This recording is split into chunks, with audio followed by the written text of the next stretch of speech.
Shalom, selamat pagi Bapak Ibu Saudara-saudara yang dikasihi Tuhan.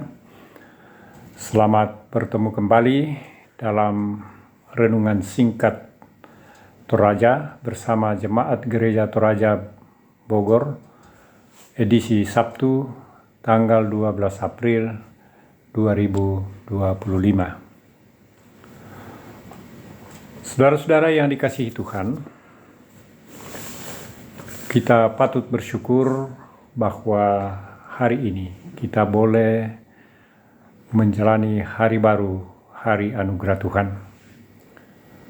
Sebelum mengawali kegiatan kita sepanjang hari ini, mari kita bersama-sama membaca dan merenungkan firman Tuhan dari Ibrani pasal 2 ayat 10 sampai dengan 18. Ibrani pasal 2 ayat 10 sampai dengan 18. Sebelum kita membaca dan merenungkan firman Tuhan, mari kita mohon pertolongan Roh Kudus, kita berdoa. Ya Tuhan, ya Allah Bapa kami di dalam surga, kembali kami menaikkan puji dan syukur kepadamu oleh karena kasih karunia Tuhan, penyertaan Tuhan, pimpinan Tuhan yang terus kami alami sepanjang kehidupan kami, teristimewa sepanjang malam peristirahatan kami, sehingga pagi ini kami boleh bangun lagi dengan tubuh yang segar untuk menikmati anugerah Tuhan sepanjang hari ini. Mengawali aktivitas kami pagi ini ya Tuhan, kami rindu untuk membaca dan merenungkan firman Tuhan. Kiranya Roh-Mu yang kudus menolong kami untuk dapat mengerti dengan baik dan benar kehendak Tuhan yang disampaikan melalui firman-Mu pada pagi hari ini. Berfirmanlah ya Tuhan, ampuni dosa kami. Dalam nama Yesus Kristus kami berdoa dan mengucap syukur. Amin.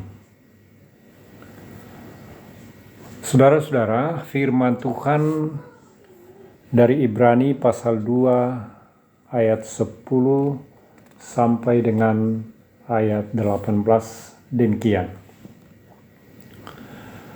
Sebab memang sepantasnya Allah yang baginya dan olehnya segala sesuatu dijadikan, yaitu Allah yang membawa banyak orang kepada kemuliaan, juga menyempurnakan perintis yang memimpin kepada keselamatan melalui penderitaan. Sebab Ia yang menguduskan dan mereka yang dikuduskan, semuanya berasal dari satu. Itulah sebabnya Ia tidak malu menyebut mereka saudara. Katanya, "Aku akan memberitakan namamu kepada saudara-saudaraku dan memuji engkau di tengah-tengah jemaat. Dan lagi, aku akan menaruh kepercayaan kepadanya. Dan lagi, sesungguhnya inilah aku dan anak-anak yang telah diberikan Allah kepadaku. Karena anak-anak itu adalah anak-anak dari darah dan daging, Ia juga menjadi sama dengan mereka yang turut mengalami keadaan mereka, supaya melalui kematiannya, Ia memusnahkan dia, yaitu iblis yang berkuasa atas maut. Dengan demikian, Ia membebaskan pula mereka yang seumur hidupnya berada dalam perhambaan karena takutnya kepada maut.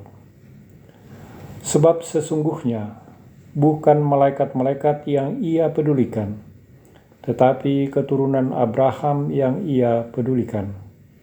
Itulah sebabnya dalam segala hal Ia harus disamakan dengan saudara-saudaranya, supaya Ia menjadi imam besar yang menaruh belas kasihan dan setia kepada Allah untuk mendamaikan dosa umat. Karena Ia sendiri telah menderita ketika dicobai, Ia dapat menolong mereka yang sedang dicobai. Demikian firman Tuhan. Amin. Bapak, Ibu, saudara-saudara yang dikasihi Tuhan, tema renungan kita pagi ini adalah Yesus membebaskan dari perhambaan. Puang Yesus melendokan diomai kakaunanan. Puang Yesus melendokan diomai kakaunanan. Saudara-saudara, prinsip perhambaan merujuk kepada keadaan di mana manusia kehilangan kebebasannya karena terikat pada sesuatu, baik secara fisik maupun non-fisik. Dalam dunia modern, perhambaan tidak lagi terlihat dalam bentuk rantai dan paksaan fisik, tetapi hadir dalam bentuk kebergantungan terhadap materi, status, atau nilai-nilai tertentu. Pertanyaannya, apakah kita benar-benar bebas atau justru masih menghambakan diri pada sesuatu? Firman Tuhan mengingatkan kita bahwa Kristus telah membebaskan kita dari perhambaan dosa dan ketakutan akan maut.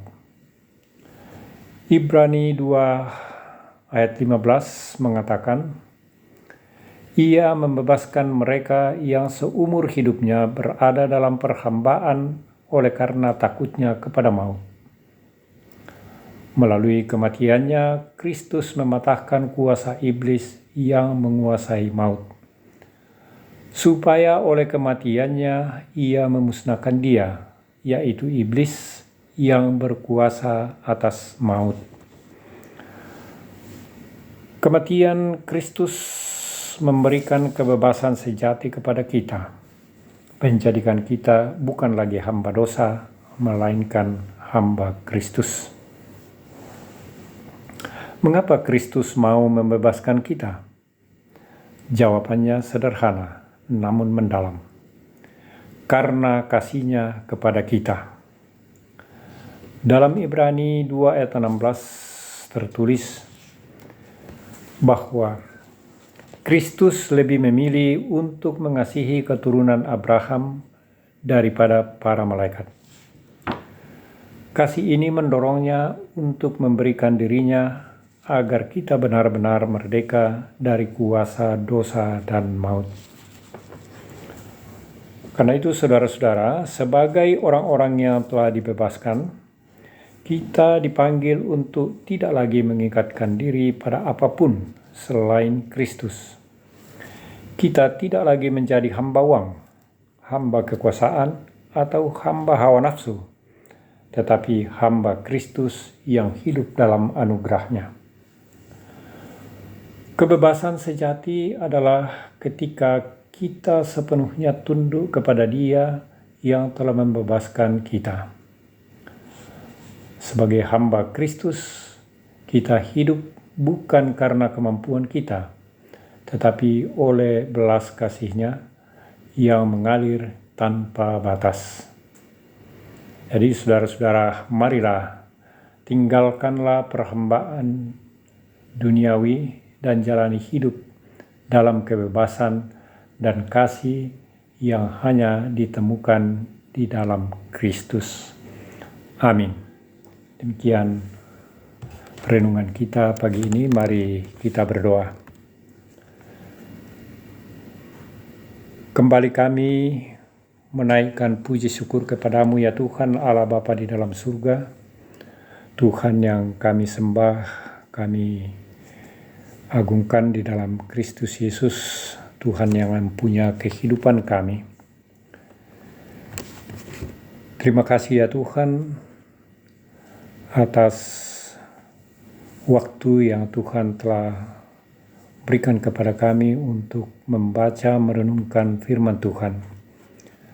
Sekali lagi kami mohon kiranya Roh-Mu yang kudus menolong kami untuk mengerti dengan baik dan benar, bahkan memampukan kami untuk memberlakukannya dalam kehidupan kami, kehendak Tuhan yang disampaikan, supaya kami sungguh-sungguh dapat menjadi hamba Kristus, tidak lagi menjadi hamba berbagai perkara di dunia ini, terlebih hamba iblis. Bapa di surga, kami berdoa untuk jemaat Tuhan dimanapun berada, khususnya di jemaat Gereja Toraja Bogor. Kami mohon Tuhan melawati setiap jemaat-Mu. Mereka yang dalam keadaan kelemahan tubuh karena sakit penyakit, Tuhan sembuhkan, Tuhan berkati obat-obat dan makanan yang diminum, dikonsumsi, supaya melalui itu semua Tuhan menganugerahkan kesembuhan. Bagi saudara-saudara kami yang sedang bergumul karena berbagai persoalan kehidupan, Tuhan topang mereka dan beri mereka kekuatan untuk dapat menjalani dan mengatasi pergumulan. Saudara-saudara kami yang sedang berjuang untuk berbagai usaha dan pekerjaan, mencari pekerjaan, Tuhan topang mereka dan Tuhan berikan jalan keluar.